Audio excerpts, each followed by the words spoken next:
Bueno, bienvenidos a este módulo de Pentateuco, en el cual nos va a acompañar la rabina Graciela Grimberg, que está aquí presente.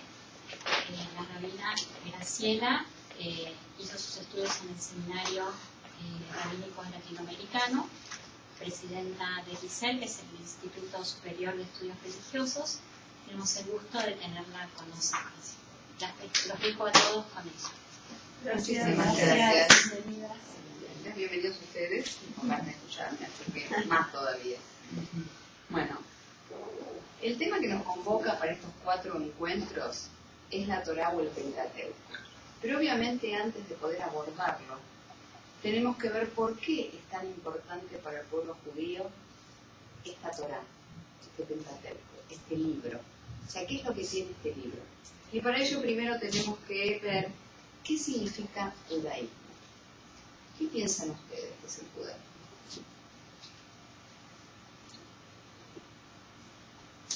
Difícil pregunta. Exactamente. Así como ustedes están dudando, el judaísmo no tiene una sola manera de decir, claro, soy judío. Por un lado, podríamos decir que es una religión, que en realidad religión de la palabra religar. Nosotros en el pueblo judío no sentimos que somos una religión, ya que el judaísmo es una forma de vida. Sí. Es así, es una forma de vida. Nos enseña cómo debemos comportarnos con Dios, con el hombre, con la naturaleza, con todo lo que tenemos alrededor nuestro. Por eso hay muchos que dicen, bueno, el pueblo judío es una religión. No, no es únicamente una religión. Primero porque es la forma de vida. Algunos dicen que es una nacionalidad.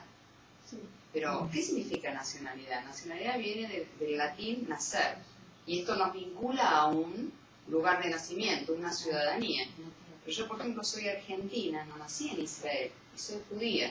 O sea que evidentemente no es una nacionalidad, porque si no judíos serían solamente aquellos que nacen en la tierra de Israel. ¿Es un pueblo? O sea, ¿qué significa ser un pueblo? Un pueblo es un grupo de personas que tienen un territorio común. No tenemos un territorio común. Una lengua común. Tampoco. Yo hablo el español, el castellano.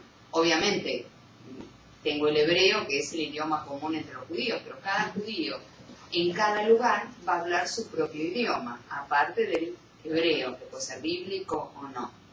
¿Comparten un mismo pasado? A veces sí, a veces no. El pasado histórico judío sí, pero el pasado de cada uno en cada país donde nació y vive, y sus padres nacieron y vivieron, evidentemente no es lo mismo el que nació en Estados Unidos que el que nació en Argentina o el que nació en Polonia. ¿Que tiene un destino común? Sí.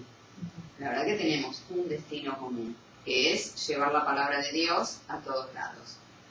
¿Posee costumbres y tradiciones comunes? Sí. ¿Y tiene una forma de vida? Sí. O sea que cuando hablamos de judaísmo, podemos decir que el judaísmo es, si quisiéramos decirlo, la mezcla de religión, de pueblo, de nación. No es una sola cosa, sino que son muchas a la vez.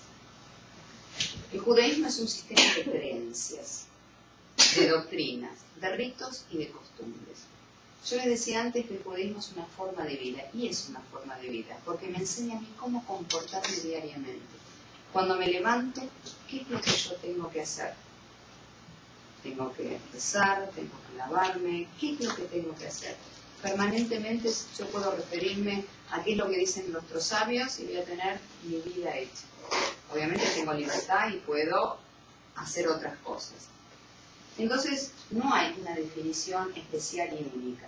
Por eso me gustaría ver hoy algo de un filósofo alemán llamado Franz Rosenzweig.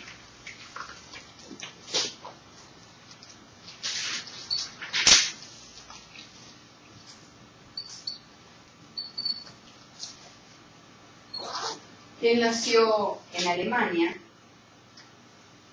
en 1886 y falleció en el año 1929.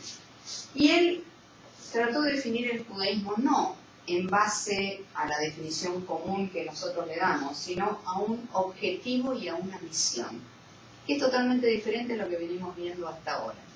Y él habla de la estrella de David. Todos conocemos la estrella de David, que tiene 6 puntas. Entonces él pone en una punta a Dios, al otro al hombre, y a otra al mundo. Dios, creador del hombre y creador del mundo, creador de todo. Y entonces esto es inclusive común a cualquier otra religión, pues todos creemos que Dios creó el mundo y creó al hombre. Entonces dice, ¿cuál es la relación entre Dios y el hombre? ¿Cómo se relaciona Dios? Y entonces él pone un triángulo invertido y por eso lo llama la estrella de David. ¿Por qué es una estrella de David? Y dice que Dios lo que hace es revelarse al hombre. ¿Y cómo se revela? A través de los preceptos, a través de la Torá, a través de su palabra. ¿Cómo se relaciona Dios con el mundo? A través de la creación. Dios crea al mundo y lo sigue creando permanentemente. Ahora, ¿cómo se relaciona el hombre con el mundo? Dios hizo un mundo que no es perfecto y nos puso a nosotros, a los hombres, para que lo perfeccionemos. En hebreo sería letaken olam. Esto sería una especie de redención. O sea, nosotros vinimos aquí, los seres humanos, con un propósito, y digo todos los seres humanos, que es mejorar este mundo. Y cuando mejoramos el mundo, nos mejoramos a nosotros mismos. Para eso estamos aquí. Y por eso yo decía que esto varía de lo que uno puede decir es un pueblo, es una nación, porque ahí no tenemos ni objetivo ni misión.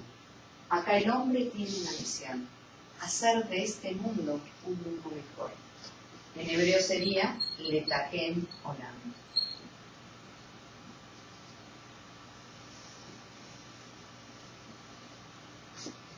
Letaken es cambiar, olam es mundo. Para eso vinimos nosotros aquí. ¿Y cómo lo vamos a hacer? A través de los preceptos, a través de los mitzvot, de la orden que Dios nos dio a cada uno de nosotros. Y lo que intentamos hacer siempre es la redención, lograr que este mundo sea un poquitito mejor a través nuestro. Y todo esto lo encontramos ¿dónde? En la Torá, en nuestro tema. Todo eso está escrito allí. Simplemente tenemos que leerlo. Y por eso Dios nos dio la Torá. Y nos dio la Torá para que mejoremos el mundo, nos mejoremos a nosotros mismos también. Y lo dio en un evento único que se llama Ma'amar Har Sinai. O sea, el hecho del monte Sinaí. Para eso Dios, o sea, en ese momento Dios le entregó al hombre la Torá. Y le entregó los 10 mandamientos, que es lo que dice el texto bíblico. Ahora, ustedes saben que hay interpretaciones.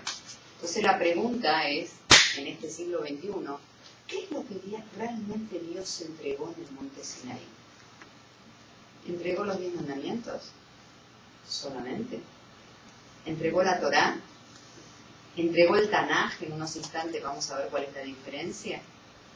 ¿Entregó todos los libros posteriores que vinieron después? En realidad nuestros sabios dicen que Dios entregó todo, hasta lo que todavía no se ha entregado y que se va a entregar en años posteriores. ¿Por qué? Para que yo no venga y diga, no, yo voy a cumplir solamente lo que dice la Torá. Lo que dice el sabio del siglo I, no porque no fue entregado en el monte Sinaí. O la interpretación de hoy de algún sabio, no porque no fue entregado, no. Entonces ellos dicen, todo fue entregado en el monte Sinaí. Por lo tanto tenemos que cumplir con todo. Porque la Torá, la belleza que tiene la Torá, es que se puede interpretar. Porque si no la podríamos interpretar, queda como algo quieto, estable. Y no podría explicárselo a mis hijos y a mis nietos, porque no es del día de hoy. Es de cuando se entregó, hace casi 500 años. Entonces lo que debemos hacer es aceptar que todo fue entregado, porque cada mirada es diferente. A veces dicen nada de la Torá se puede cambiar, es verdad, pero las interpretaciones sí, porque en el libro de Deuteronomio dice, cuando tengas alguna duda, preguntarle al juez o al sabio de tu época.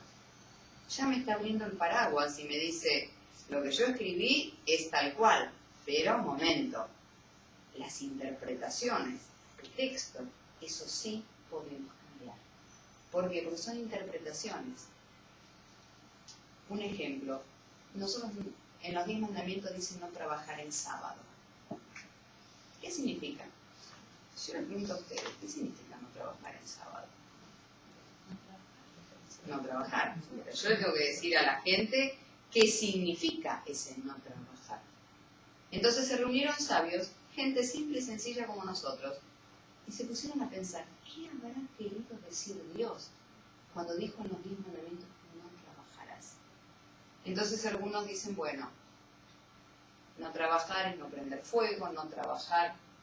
¿Qué es lo que hicieron ellos? Hay 34 trabajos que no se hacían en el desierto cuando se transportaba el Mishkan móvil, el santuario móvil que tenía los 10 mandamientos. Ellos, si ustedes saben, se armaba todo un espacio con pilares, con tela, donde se ponía el arca, donde se hacían los sacrificios durante los 40 años en el desierto. Ahora había 39 trabajos que no se hacían en Shabbat, en sábado. Nuestros sabios toman que esos son los 39 trabajos que no se pueden hacer. Entonces, todo está escrito, sí, todo está en la Torá. Debemos sacarlo e interpretarlo. Es la única manera que tenemos de hacer vivo el texto bíblico. Evidentemente, la Torá contiene enseñanzas para nuestra vida diaria. Como yo les expliqué de este tema de Shabbat. Nosotros como judíos creemos en un Dios creador del mundo, creador del hombre, que es único, que es invisible, que es incorpóreo y que está en todas partes. No hay lugar en el cual Dios no esté. Hay una historia muy linda que habla de un señor que lo ve a un muchacho, a un chiquito, y le dice, te doy una moneda de oro si me decís, ¿dónde está Dios? Y entonces el nene le contesta, yo te doy 2 si me decís, ¿dónde no está? La verdad que, y la Torá dice que Dios mora en cada uno de nosotros. Cuando nosotros lo dejamos entrar a Dios en nuestras vidas, Él va a estar. Cuando no lo dejamos estar, se va a ir. No depende solo de Él, sino del hombre poder relacionarse con nuestro Creador. ¿Y qué es lo que Dios nos pide a nosotros como seres humanos? Que cumplamos los preceptos. Sencillamente, que cumplamos con lo que Él nos pide. Por eso tenemos que estudiar la Torá, tenemos que estudiar los preceptos y hacer los propios.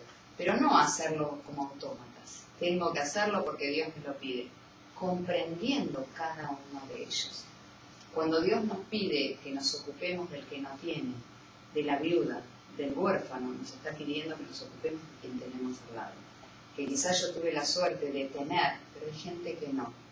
Entonces yo me tengo que ocupar del otro también. Eso es un precepto.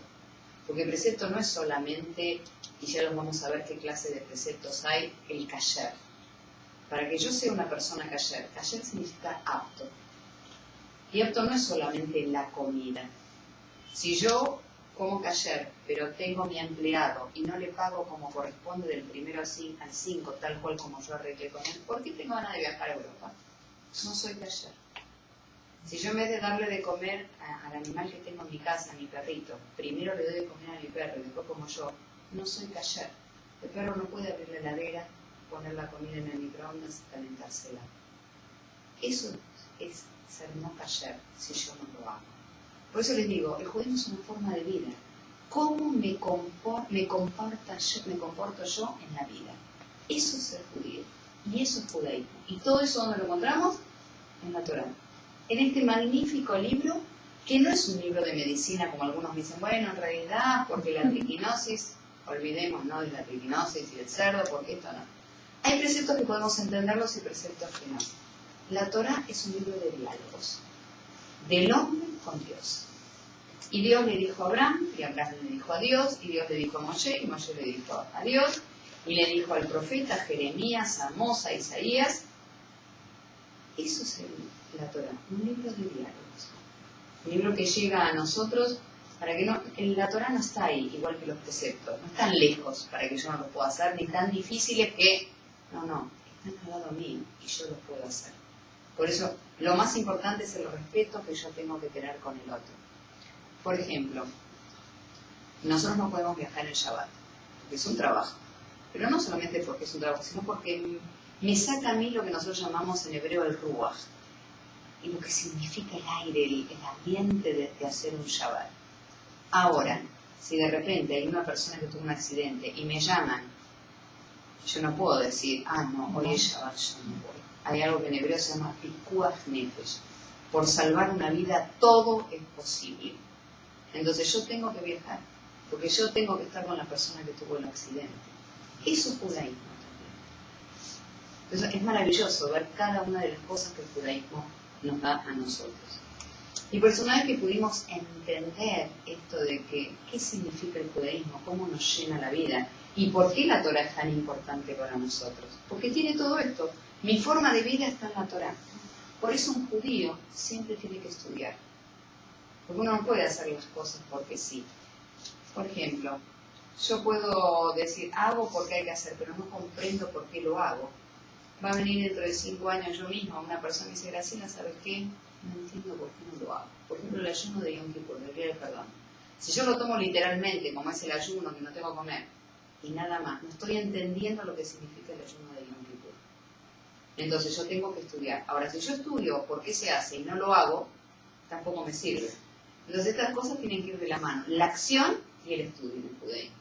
Por eso estudiamos permanentemente, porque tenemos que encontrarle la razón a lo que estamos haciendo.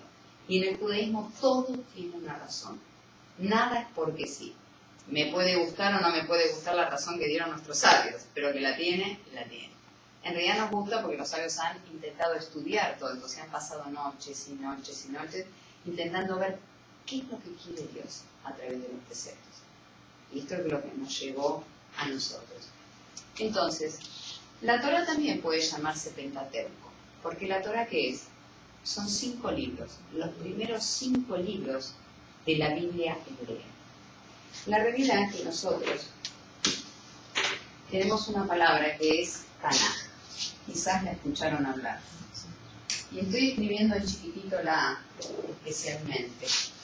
¿Por qué? Porque acá viene Torah,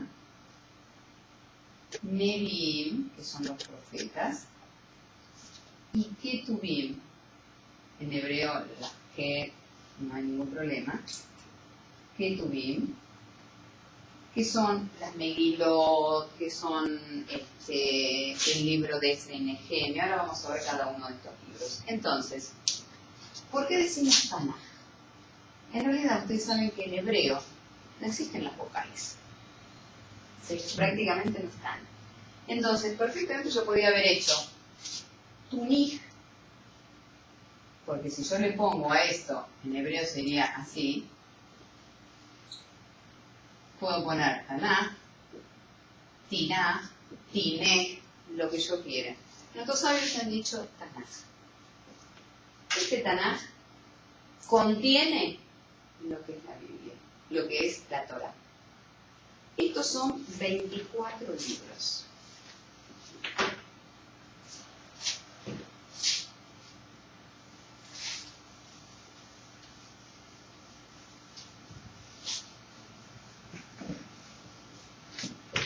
Para quien no conoce cuáles son los libros de la Torá, tenemos Génesis, Éxodo, Levítico, Números y Deuteronomio.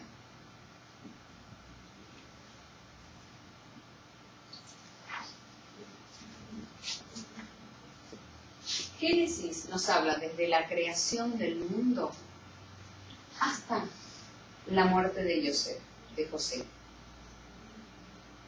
O sea que toda la primera parte es una parte universal. Dios creador del mundo, Dios creador del hombre.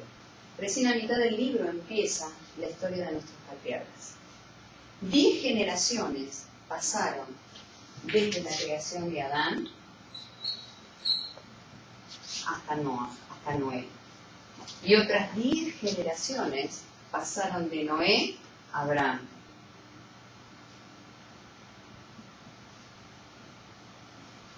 Nuestro primer patriarca. ¿Cómo es que Abraham decide algo tan importante como un cambio? Acuérdense que donde vivían, en Ur-Kasdim, en Ur de Caldea, eran todos politeístas. ¿Cómo puede ser que un hombre de repente en un mundo así? Yo creo que acá fueron dos fuerzas. La fuerza de Dios que necesitaba un hombre para darle el regalo maravilloso que era la Torá. Y por el otro lado, Abraham, que se dio cuenta que el mundo no es politeísta, no hay muchos dioses. Y ahí me voy a adelantar y les voy a contar un midrash que se cuenta de por qué Abraham se fue, que en realidad no está en la Torá tampoco. Entonces vienen nuestros sabios a explicarnos, porque no se entiende, de repente se va con su esposa, con su sobrino Lot, con sus siervos y con animales, deja la casa de su padre de todo, y se va. Es como si hoy alguien que vive, digamos, en Nueva York, decide irse al desierto de Sahara. ¿Qué diríamos nosotros? Está loco. Algo tiene que haber pasado. Entonces se nos cuenta en el Midrash, que es muy lindo realmente, que el padre de Abraham tenía una casa de ídolos. Entonces una vez se va el padre y le dice a Abraham, ¿me cuidas el negocio? Sí, ningún problema. Entonces había ídolos de madera, ídolos esculpidos, de cerámica, de infinidad de materiales. Cuando viene el padre, están todos rotos los ídolos, salvo uno. Él dice, ¿pero qué pasó acá? Aún no sabés lo que pasó.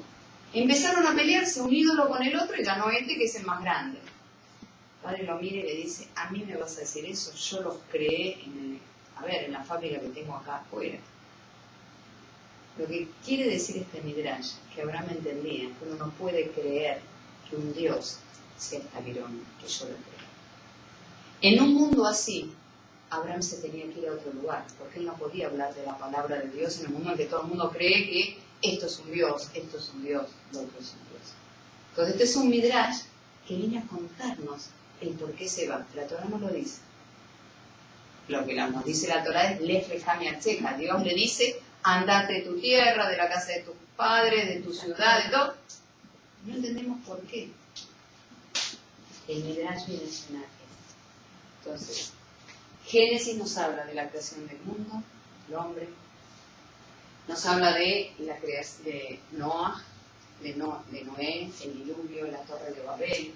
Nos habla del primer patriarca, del segundo patriarca, de la Kedat Isaac, del casi sacrificio de Isaac. Nos habla de Jacob, de las esposas de todos ellos, de cómo hay hambruna en la tierra de Israel y entonces hay que ir a la tierra de Egipto a pedir comida. Y no es casualidad que los hermanos habían vendido a José antes y él era la mano derecha del faraón. Y toda la historia que hay alrededor de esto, que si quieren en un momento lo hacemos, pero si no vamos a terminar. Y entonces, ¿cómo se quedan ellos en Egipto y dejan la tierra de Israel? Esta es la primera diáspora del pueblo de Israel, que en realidad no era un pueblo todavía, eran los hijos de Israel. ¿Por qué Israel? Porque Jacob también se llama Israel.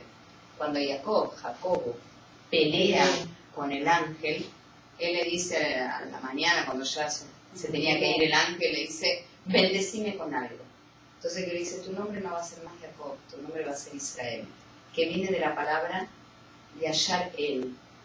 Viene de dos lugares. Uno es porque seguiste el camino de Dios, Yashar es lo recto, y otro porque peleaste con Dios y venciste. Entonces cuando hablamos de los hijos de Israel, los hijos de Jacob, y el pueblo de Israel recién es pueblo cuando recibe la Torá, cuando recibe los mandamientos, cuando recibe la ley. Porque la libertad sin ley no es libertad. Ellos salieron de Egipto como pueblo libre y tuvieron que recibir la ley para poder realmente vivir como pueblo. Y termina con la muerte de José. Éxodo comienza con que y había un nuevo faraón que no conoció a José. La pregunta es cómo puede ser que no lo haya conocido, si él fue quien pudo con el faraón decirle cuáles eran los cuentos de las vacas gordas, las vacas flacas, ¿cómo puede ser? En realidad nuestros sabios dicen, no quiso conocer, que es diferente. No es que no lo conoció, sabía perfectamente, no quiso conocer a José y con todo lo que había hecho. Y acá empieza en el libro de Éxodo todos los 400 años de esclavitud del pueblo de Israel. 400 años terribles, porque al principio no estaban mal. Pero esto, como todas las cosas, uno a veces no se da cuenta cómo va avanzando, porque al principio tenían que estar en un territorio, después tenían que ser esclavos, después no les daban los ladrillos hechos, después ni siquiera le daban la paja, tenían que ir a buscarse la paja para hacer los ladrillos. Y en ese momento es cuando claman, cuando Dios escucha la voz del pueblo, y entonces viene esta odisea magnífica, que es la salida del pueblo de Israel de Egipto a través de las 10 plagas, cómo el pueblo de Israel camina durante los 40 años en el desierto, todas las veces que se quejó, todas las veces que estuvo, porque la verdad que no era un pueblo fácil para nada. Imaginémonos a alguien que nunca vivió en libertad, no sabe lo que es la libertad. Por eso hay una explicación muy linda. Ustedes saben que en un momento determinado el pueblo de Israel le pide a Moisés, que quiere conocer la tierra que van a conquistar. Bueno, entonces manda 12 representantes, uno por cada tribu, y le dicen, vayan 40 días, visiten la tierra y díganos. Cuando vienen asustadísimos. Es imposible conquistar esta tierra, que son gigantes, que las ciudades son amuralladas, que no vamos a poder con ellos. De los 10, solo 2, Caleb ben Yefuné y Yoshua ben Nun, dijeron se puede conquistar. Entonces, como estuvieron 40 días recorriendo, Dios dijo, este pueblo no puede entrar a la tierra de Israel, no va a poder conquistar la tierra, no va a poder vivir en libertad, no va a poder realmente hacer lo que tiene que hacer. Este pueblo tiene que morir aquí. Por eso 40 años, para que esta generación fallezca y nazca una nueva generación ya en libertad. Y así esta nueva generación es la que entró a la tierra de Israel. O sea, todo tiene su razón de ser. Inclusive más, ustedes saben que hay algunas oraciones que nosotros no podemos leer o decir sin minyan. Minyan es el quórum de 10 personas. ¿De dónde está tomado de estas 10 personas? ¿Qué es lo que dijeron no se puede conquistar? Entonces nosotros, por ejemplo, para leer de la Torá del texto bíblico los sábados, para nombrar a Dios o para decir el cáliz de duelo, que es la oración que decimos por los muertos, necesitamos 10. Obviamente antes eran 10 hombres, ahora somos hombres y mujeres, más yo, rabina, evento conservador, esto es así. Entonces, 10 personas para poder decir ciertas cosas. Tenemos que unirnos, que tenemos que tener todos un mismo horizonte, una misma visión. El libro Levítico es tal vez más aburrido.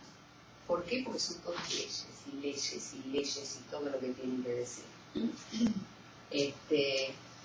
Muchísimas leyes que vamos a ver mitzvot están escritas acá. El libro de Números nos habla acerca del censo. Hubieron 2 censos entre el pueblo de Israel.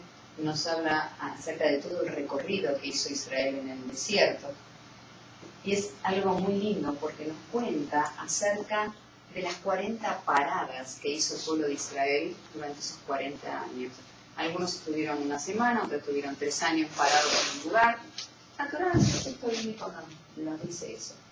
Y muchos sabios se han preguntado, ¿por qué esto debe decirnos las paradas? ¿Qué importancia tiene? Porque la realidad es que nuestra vida también está hecha de paradas. Y tenemos que aprender de cada una. Así como el pueblo de Israel aprendió, nosotros también tenemos que aprender de cada uno de los momentos que tiene esta vida. En algunos serán más lindos, otros serán más feos, pero cada uno nos deja una enseñanza a nosotros. Lo mismo que el pueblo de Israel. Y el libro de Deuteronomio significa la repetición de la ley. Es como un resumen de todo lo visto antes, repite permanentemente la ley. Eso es la Torá. Después viene el libro Nevi'im. Y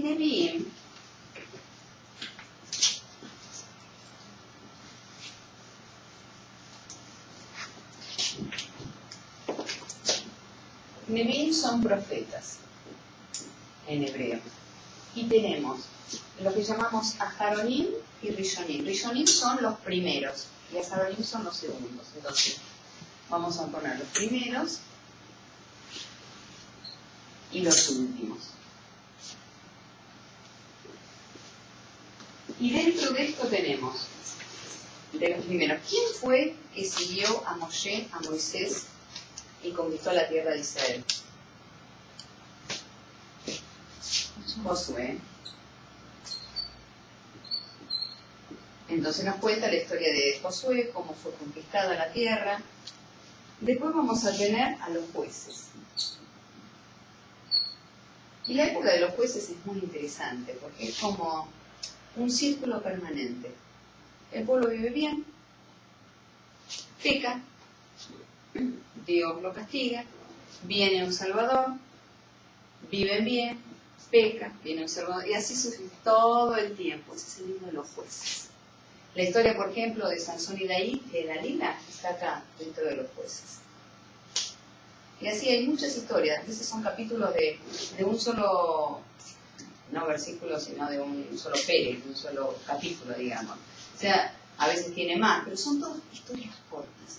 Estos son los jueces. Después viene el libro de Samuel, el primer profeta. Y está dividido en 1 y 2. A ver, no está dividido en 1 y 2, y van a ver que después el libro de Reyes también, porque esto es algo necesario. Sino porque es tan largo que si no yo tendría que decir capítulo 355, versículo, entonces sí digo, bueno, capítulo 5 del libro de Samuel 1, capítulo, y así sucesivamente. Nos cuenta toda la historia de Samuel y cómo después Samuel elige al primer rey, que fue Saúl. Toda esta historia está aquí. Después viene el libro de Reyes, que también tiene 1 y 2, por la misma razón. Porque es tan amplio que no tienen que dividir. Acá tenemos la historia de Saúl, el primer rey de Israel, de David, de Salomón, y lamentablemente después se pierde, se divide el territorio en dos, y ya no tenemos los grandes, había más reyes, pero no grandes como ellos. Ustedes saben que David, en la época del rey David, es cuando, digamos, las fronteras de la tierra de Israel fue lo más amplio. La pregunta es, ¿por qué David no construyó el gran templo de Jerusalén? Y la respuesta está que él tenía sangre en sus manos para poder conquistar. Tuvo un gran ejército y murió mucha gente. Entonces su hijo Salomón, que era uno de los más inteligentes, está la famosa historia, eso sí está en la Biblia, en el texto bíblico, ¿verdad?, acerca de estas dos madres supuestas, que las dos vienen y dicen, es mi hijo, y él, que es lo que dice, bueno, es muy fácil, lo cortamos por la mitad y le damos la mitad a uno y la mitad a otro. La verdadera madre dice, entrégenselo a la otra. Esto está en el Tanaj, porque es de esta parte. Y ahí Salomón dice, entrégenselo a ella. Ella es la verdadera madre. Él construye el templo de Jerusalén, el primer templo de Jerusalén, que después fue destruido por Nabucodonosor en el año 586 antes de la era común. 50 años después, o sea, esto fue con Nabucodonosor.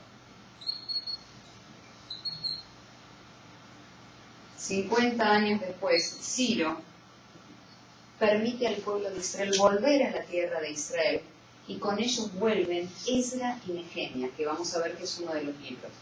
Esdra lo llaman el sofer, el escriba, y Nehemia era el arquitecto, por decir así, y él reconstruye, Nehemia, el segundo templo de Jerusalén. Esdra se dio cuenta que el pueblo de Israel había perdido todas las costumbres. Entonces, ¿qué es lo que hace? Antes no había, como tenemos ahora, shoppings abiertos casi 24 horas al día, 365 días al año. La gente, ¿cómo compraba? Venía de diferentes lugares al mercado. El mercado estaba abierto lunes, jueves y sábado. Entonces, ¿qué aprovechaba que todos los judíos venían de diferentes lugares a comprar? Los reunía y les enseñaba. Entonces, por eso, la Torá originalmente, el texto bíblico, se leía los sábados. ¿El que hizo? Vamos a verlo los lunes, los jueves y los sábados. Agregó 2 días. Ahora, claro, no podía ser, digamos, el mismo texto que se leía un sábado que uno no trabajaba, que había muchísimo más tiempo. Entonces, imagínense, si nosotros llamamos para allá a lo que se lee cada semana. Para allá es una parte, y cada una de esas partes tiene un nombre, que normalmente es de una de las primeras palabras. Por ejemplo, Lech Lecha, que ya hablamos hace un ratito, vete de tu tierra, así se llama esa para allá. Nosotros cada sábado leemos esa para allá completa dividido por 7. Ahora, los lunes, jueves y sábado por la tarde, lo que leemos es la primera dividida en 3. Porque no había tiempo, estaban trabajando, entonces era reunirlos y enseñarles algo. Entonces probablemente leían de la Torah esto y les enseñaba alguna mitzvah, algún precepto, algo para cumplir y nada más. Y la gente podía irse. Por ejemplo, los sábados nosotros podemos dividir esto en menos y agregar más gente para que pase a leer, porque el sábado se llama 7 o más. Los lunes y jueves y sábado a la tarde no se puede dividir en más chiquito cada uno de estos, porque lo mínimo que puede leer cada uno que pasa son 3 versículos. Y a veces el texto es tan chiquito que tiene 3, 3 y 3 y no se puede. Entonces no se agrega más de lo que está.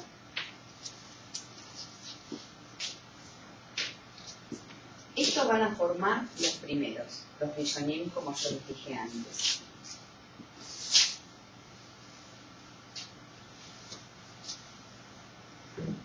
Y después vienen los últimos, que serían en hebreo aharonim, y que se dividen a su vez en mayores y menores.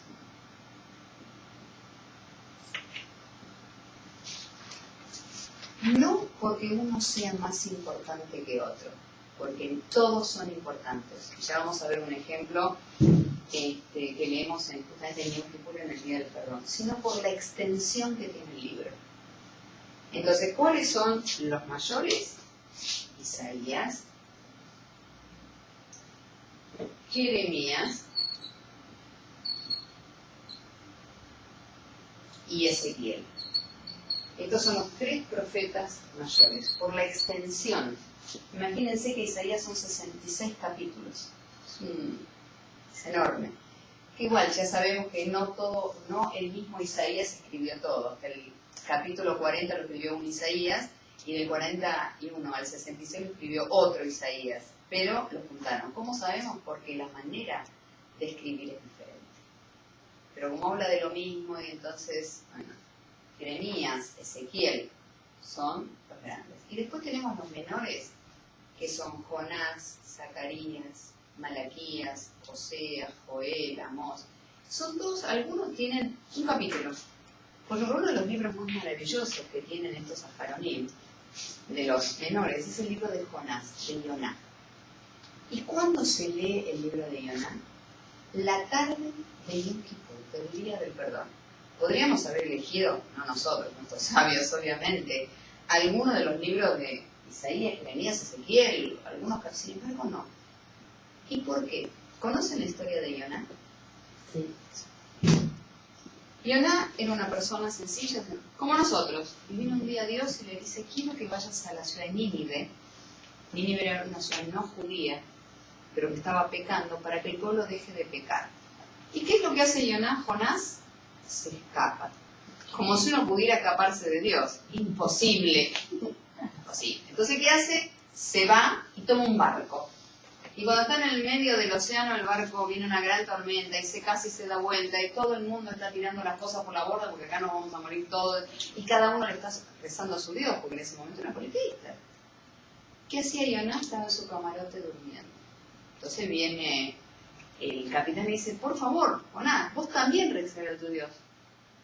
Es culpa mía lo que está pasando. Tírenme al agua. Y dice, nosotros vamos a tirar al agua. Pero la verdad que la tormenta era tan grande que decidieron tirarlo al agua. Se lo come una ballena, esta es la famosa historia de la ballena. Y ahí está 3 días y 3 noches meditando. Cuando sale, obviamente va a la ciudad de Nínive, les habla y la gente se arrepiente. ¿Por qué nuestros sabios han elegido un libro como este? Para mostrarnos que Dios es universal, no era una sola judía que quería que se arrepientan. Y que además, cuando uno se arrepiente, Dios te perdona. O sea que siempre existe la posibilidad, y sobre todo en este día del perdón para nosotros, de arrepentirnos y que Dios nos perdone. Dios universal, que siempre está atento al hombre y que lo perdona. si el hombre se arrepiente desde el corazón. Entonces, son 4 capítulos, una historia impresionante en 4 capítulos.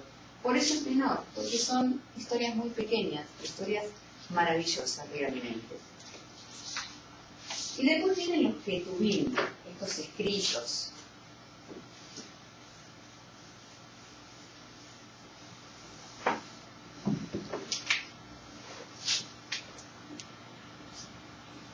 Y que está también dividido en algunos temas. Por ejemplo, el libro de Salmos pertenece acá. El libro de Proverbios pertenece aquí. El libro de Job. Es un libro impresionante, increíble, que vamos a tratar de verlo. Después tenemos las 5 Megilot. Megilot son rollos. Nuestra Torá está como esto, pero las Megilot están solamente de un lado y se enrollan. Por eso se llama Megilá, porque tiene acá un extremo con un palo y se van enrollando sobre eso, a diferencia de la Torá, que se enrolla de los 2 lugares. Entonces, ¿cuáles son las 5 Megilot? Lo escribí mal.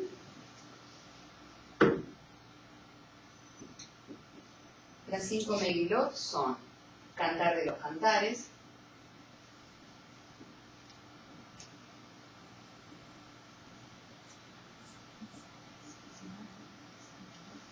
Ruth, Lamentaciones,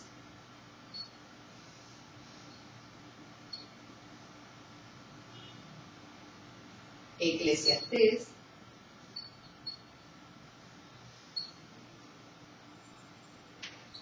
y Esther. Estos están escritos de una manera especial. Y cada uno de estos libros se lee complementando algunas de las festividades importantes. Por ejemplo, el Cantar de los Cantares se lee en Pascua, en Pesaj. Ruth se lee en Shavuot. Ahora vamos a hablar un poquitito de cada una. Lamentaciones se lee el 9 de Av. Eclesiastés se lee en Sukkot. Y Esther se lee en Purim.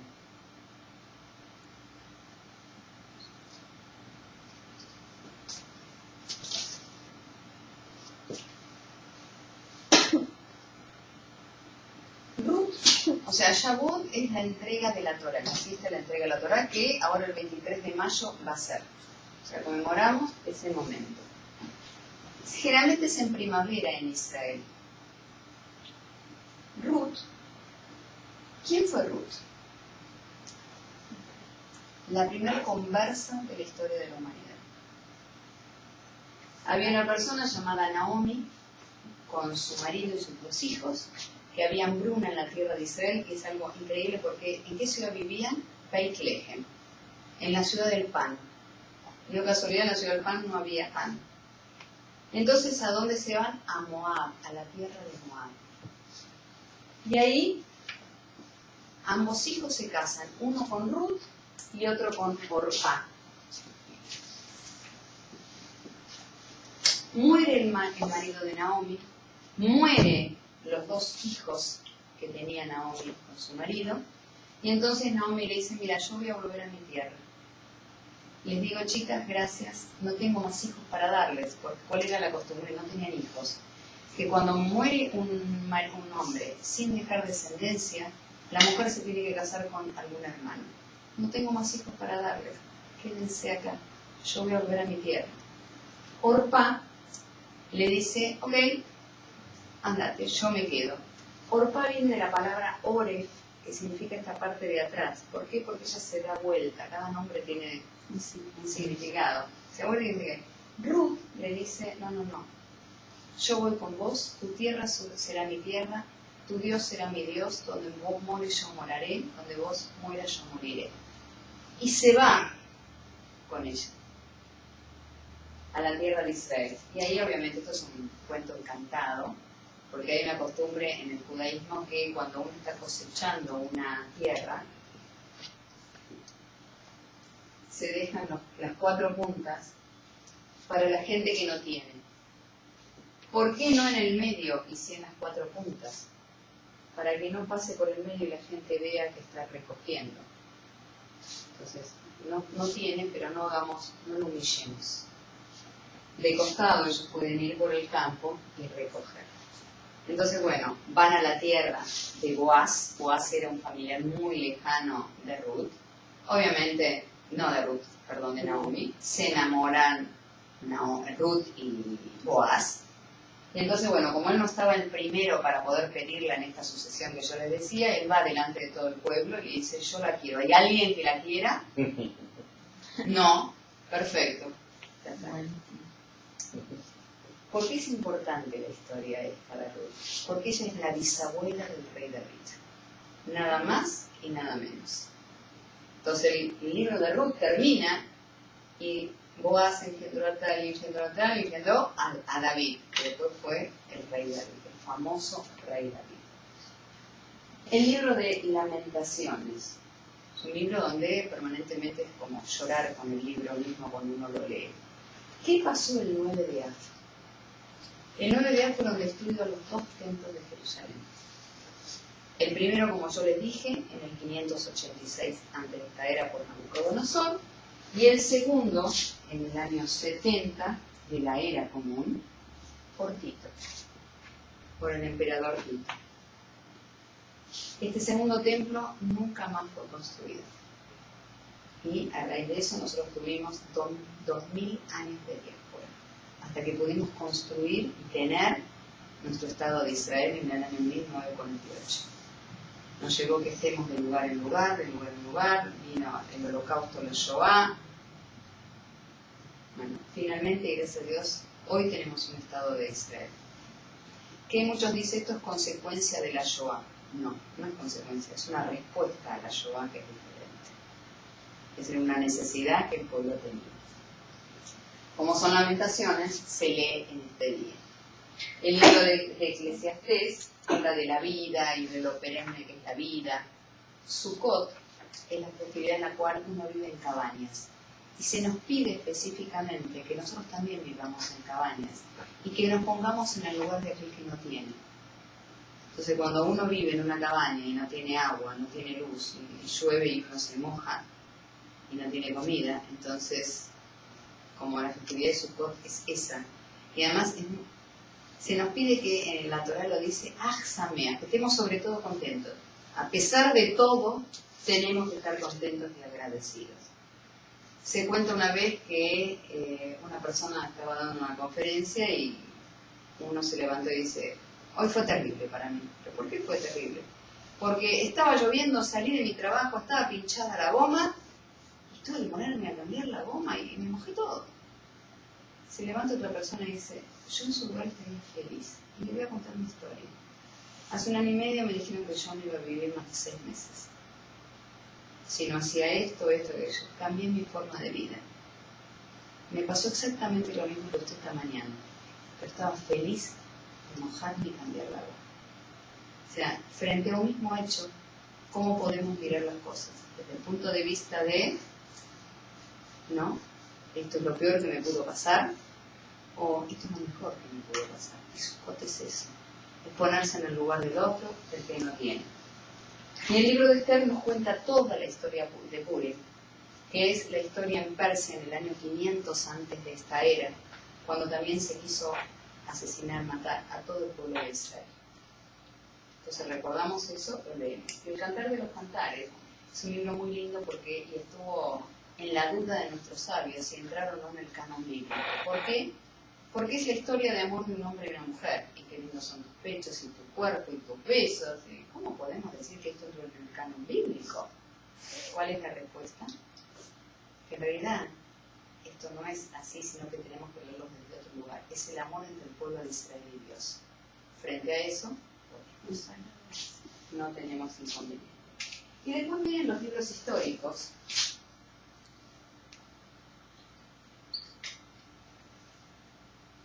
Que son Daniel, Esdra y Nehemia, que yo les dije que vinieron con el pueblo de Israel,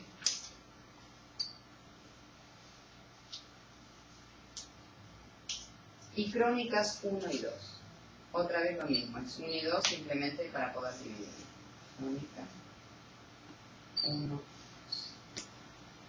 Y con esto completamos qué es el Tanaj y dónde está la Torah. Lo que nosotros leemos del texto bíblico, que nosotros leemos en un año todo el texto bíblico, en el templo todos los sábados, es la Torah. Lo que muchas veces leemos es de los profetas, un tema parecido o similar, ¿por qué? En la época de Hanukkah, 130, 160, Hanukkah es una festividad, no nos dejaban a nosotros como pueblo judío leer de la Torah. Nos obligaban a comer carne de cerdo y no le dejaban hacer a nuestros hijos el Brit Milá, la circuncisión. Entonces, ¿qué hicieron nuestros sabios que tenían una computadora acá con toda la Biblia junta, que hoy nosotros no la sabemos, pero ellos la sabían? Decían, bueno, a ver, ¿qué teníamos que leer hoy? No me dejas leer de acá, pero me dejas leer de acá. Entonces tomaron un tema similar.